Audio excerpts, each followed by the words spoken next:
Whitehall draws up new rules on language of terror. Phrasebook designed to avoid blaming Muslims for extremism. A new counter-terrorism phrasebook has been drawn up within Whitehall to advise civil servants on how to talk to Muslim communities about the nature of the terror threat without implying they are specifically to blame, reflecting the government's decision to abandon the aggressive rhetoric of the so-called war on terror. The guide tells civil servants not to use terms such as Islamist extremism or jihadi fundamentalist but instead to refer to violent extremism and criminal murderers or thugs to avoid any implication that there is an explicit link between Islam and terrorism. It warns those engaged in counter-terrorist work that talk of a struggle for values or a battle of ideas is often heard as a confrontation, clash between civilizations, cultures. Instead, it suggests that talking about the idea of shared values works much more effectively. The guide, which has been passed to The Guardian, is produced by a Home Office Research, Information and Communications Unit which was set up last summer to counter al-Qaeda propaganda and win hearts and minds.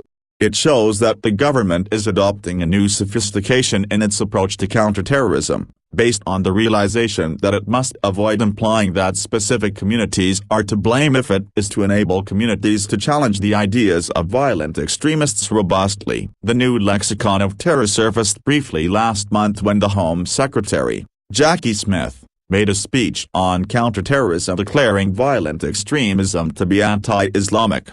But the Internal Home Office Guide shows just how far a new official language, to use when talking about terrorism, is being developed. This is not intended as a definitive list of what not to say but rather to highlight terms which risk being misunderstood and therefore prevent the effective reception of the message, says the Home Office paper. This is not about political correctness, but effectiveness. Evidence shows that people stop listening if they think you are attacking them. While the leaked Whitehall papers show a new sophistication in the government's approach to talking about terrorism, they reveal that their profiling of those most likely to prove vulnerable to violent extremism remains very vague.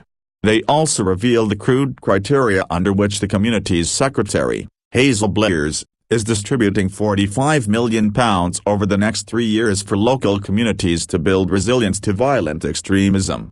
In the first year the funds will only be distributed to areas with a Muslim population of more than 4,000 based on 2001 census data. This data is now 6-7 years old and given high population growth in Muslim communities is likely to be fairly out of date, says the internal Whitehall correspondent, adding that each qualifying local authority will receive a fixed minimum allocation with increments dependent on the size of its Muslim population. The limitations of this crude population approach suggest there is only a very limited official understanding of the geography of violent extremism in Britain.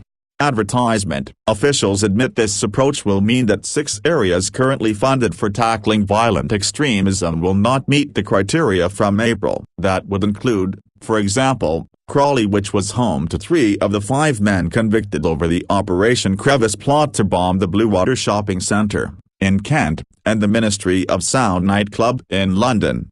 A separate joint Home Office/Communities Department paper on the strategy to prevent people becoming or supporting violent extremists suggests a disturbingly vague description of those being targeted. There is no single profile of those most susceptible to these factors, but they are likely to be young, generally younger than 30, and male. Although the number of women who support and participate in violent extremism is increasing, the same paper stresses that grievances which ideologues are exploiting to make new recruits should be addressed where they are legitimately based.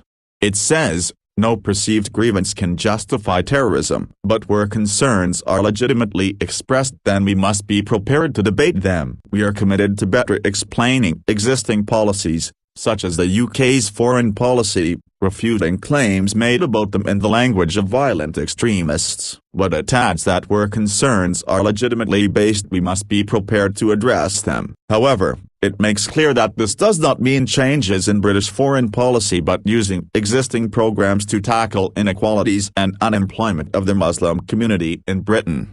The Global Opportunities Fund and overseas aid programs would be used to help address the real grievances of people in key countries overseas which can increase their susceptibility to the extremists' message.